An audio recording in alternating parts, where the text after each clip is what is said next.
Welcome sa Cloud B Movie Recap. Ngayong araw, ikukwento natin ang pakikipagsapalaran ng isang batang Tarbosaurus na dinukot ng mga raptor para gawing hapunan. Upang mabawi siya, haharapin ng kanyang ama ang isa sa pinakamalalakas na nilalang noong panahon ng mga dinosaur. Ito ang kwento ng Dino King, Journey to Fire Mountain. Sa isang lambak na napapaligiran ng bundok, nakatira ang isang maliit na pamilya ng Tarbosaurus. Si Junior ay batang dinosaur pa lang at nagsisimula pa lang matutong manghuli. Sa unang pagsubok niya, nabaliktad ang sitwasyon, siya ang hinabol at muntik pang madapa at mamatay, kung hindi lang dumating ang ama niyang si Speckles para iligtas siya. Pagkatapos talunin ang kalaban, pinagalitan siya ng ama at sinabing kahihiyan siya ng kanilang pamilya. Gusto ni Speckles na sanayin ang kanyang tanging anak para maging hari ng lupain na kanyang sinakop mag-isa. Nakakita sila ng grupo ng Protoceratops na umiinom sa tabi ng ilog at naghanda silang manghuli.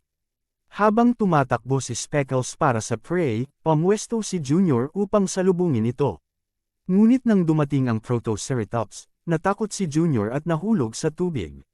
Sumigaw siya para humingi ng tulong. Tumakbo si Speckles para sagipin siya, pero napansin niyang mababaw lang pala ang tubig at kailangan lang tumayo ni Junior upang hindi malunod. Dahil dito, umalis si Speckles ng dismayado. Nagtago naman si Junior sa loob ng isang puno, puno ng hiya at lungkot dahil hindi niya matugunan ang inaasahan ng ama. Habang umiiyak, naalala niya ang araw na namatay ang kanyang ina. Noong bata pa siya, lumangoy siya sa dagat at inanod papalayo. Sinagip siya ng ina at nadala paalis ng alon. Nailigtas niya si Junior, pero hindi niya nailigtas ang sarili.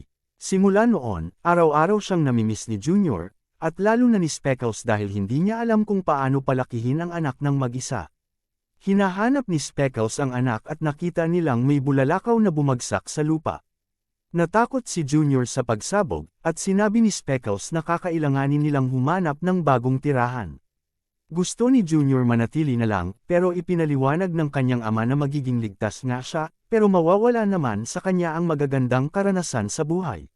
Nangako rin si Speckles na lagi siyang nariyan para protektahan ang anak.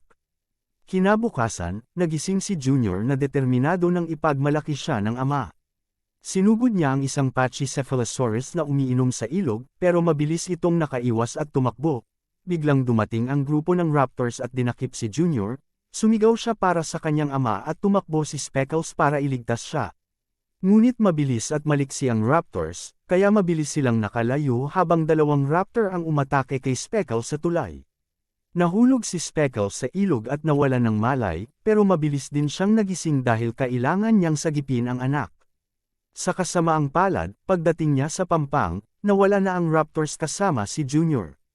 Sinubukan niyang sundan ng bakas ngunit bumuhos ang ulan at nabura ang lahat. Nagising si Junior sa isang kakaibang lugar na napapaligiran ng mga bato. Maraming matang puno ng galit ang nakamasid sa kanya mula sa dilim. Pinalibutan siya ng mga batang dinosaur at si Slash ang nangunang nanakot sa kanya. Banta nitong sasaktan siya, pero dumating si Blue at ipinagtanggol siya. Dumating si Blade at pinatigil ang pagtatalo. Pagdating ng mga raptor, nagtakbuhan ang mga dinosaur. Sinubukan ni Blue protektahan si Junior at nagtago sila, pero nahuli pa rin ang ilang cubs. Pag-alis ng mga raptor, sinabi ni Blue na wala nang nakabalik sa sinuman na dinadala ng mga ito. Samantala, naglalakad si Speckles sa disyerto ng mahilo sa uhaw. Dumating si Sai, isang Ankylosaurus, na unang inakalang kaaway niya. Pagkalapit ay nadama niyang may pamilyar na amoy at naisip niyang kaaway ito na kumuha sa kaibigan niyang si Daisy. Pero nang mabuwal si Sai at hindi siya inatake ni Speckles, napagtanto niyang hindi ito kabilang sa raptors na kumuha kay Daisy. Nalaman din ni Speckles na ang raptors na kumuha kay Daisy ang parehong grupo na kumuha kay Junior, kaya nagpasya silang magsama. Si Junior naman ay naghahanap ng lungga, pero walang gustong tumanggap sa kanya. Nakakita siya ng isang maruming kuweba na tanging si Dusty ang nakatira.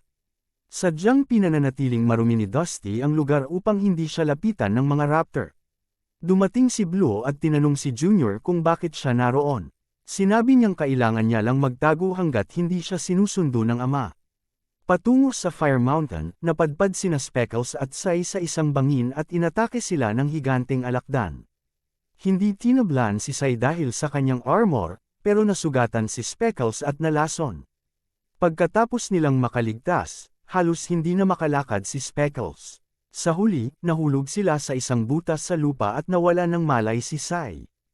Paggising niya, may halimaw na paparating pero tumayo si Speckles para protektahan siya. Dumating si Fang, isang dinosaur, at tinulungan silang iligtas si Speckles gamit ang halamang panggamot. Sabi ni Fang, kinuha rin ng mga raptors ang kanyang anak 2 linggo na ang nakalipas. Dahil dito, nagkaisa ang tatlo upang hanapin ang kanilang mga mahal sa buhay. Sa kulungan, pinapakain ng raptors ang mga cubs para mapanatili silang malusog bago kainin. Si Dusty, na pinakapayat, ay ninanakawan ng pagkain ng isang pterosaur. Bumalik siya sa maruming lungga at doon nagdala ng pagkain si Junior para sa kanya. Dumating si Blue at nagkasalo-salo sila.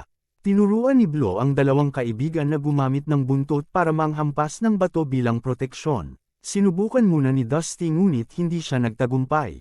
Sumunod namang sumubok si Junior, ngunit aksidente niyang naipalo ang kanyang buntot sa isang napakalaking bato at nasugatan.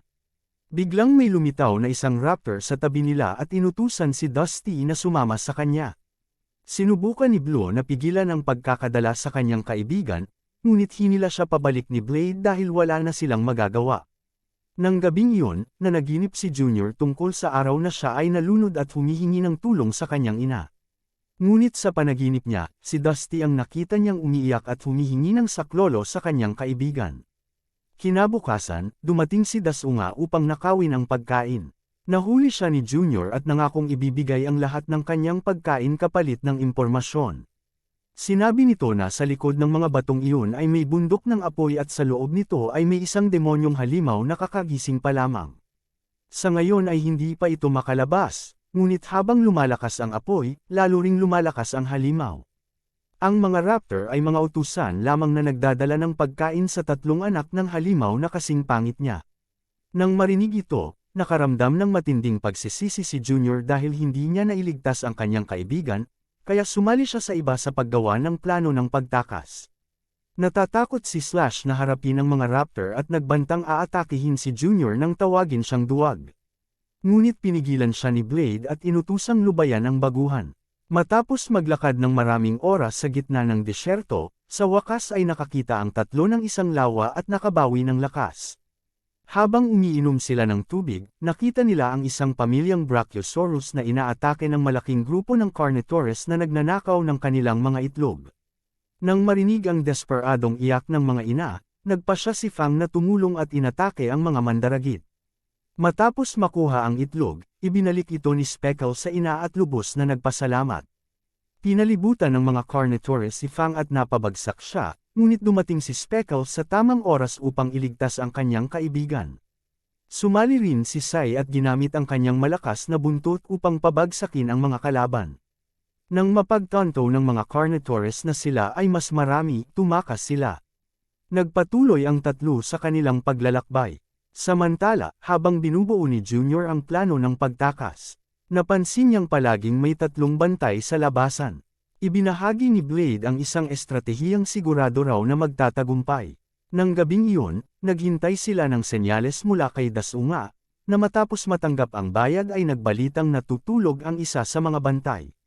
Inakit ni Junior ang atensyon ng ikalawang bantay habang hinahabol siya. Bago mahuli ang kaibigan, hinampas ni Blue ng bato ang ulo ng raptor at nawalan ito ng malay. Pagkatapos ay pinaputok ni Blade ang ikalawa niyang tira, at si Junior naman ang nagsilbing paw-in para mailayo ang huling bantay. Sa pagkakataong ito ay pumalya si Blue at muntik nang makain ang kanyang kaibigan, ngunit mabilis na umakyat si Blade sa bundok at napatumba ang raptor. Nagkita-kita muli ang tatlo at sabay-sabay na nakalabas ng kulungan. Hindi nila inakala na may 3 pang bantay sa labas. Ipinagkanulo sila ni Slash na ibinunyag ang buong plano ng pagtakas.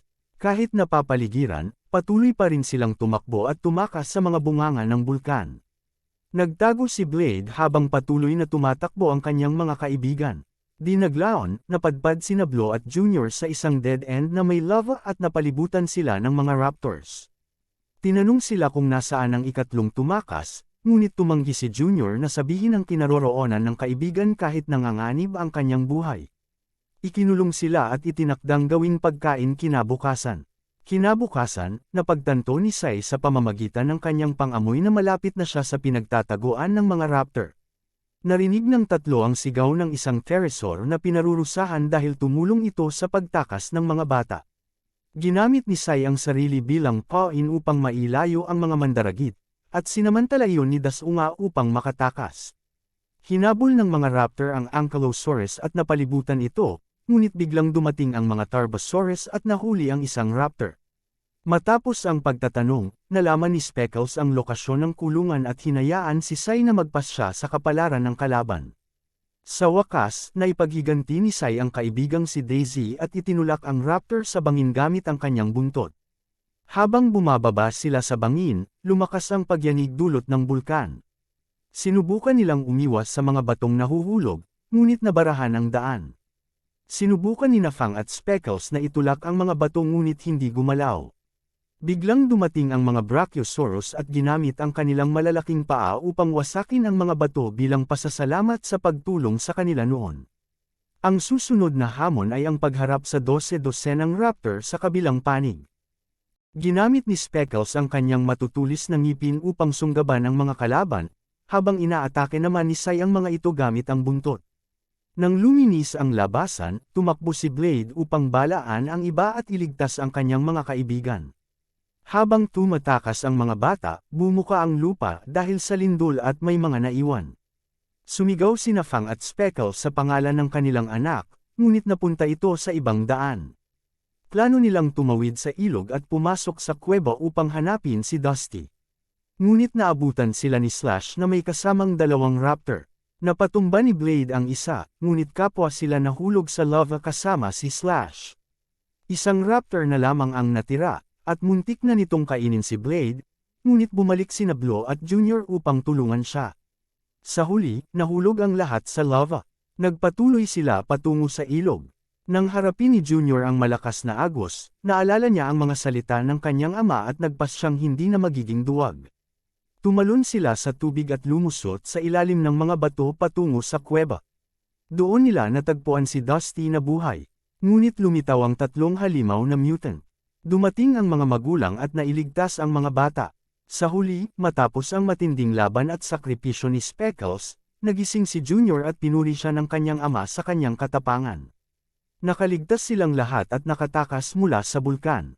Nagpaalam si Sai upang bumalik sa kanyang mga kauri, at nagpasalamat si Speckles sa kanyang tulong. Sa wakas, malaya na muli ang mga bata at masayang naglaro habang tinutuklas ang kanilang bagong tahanan.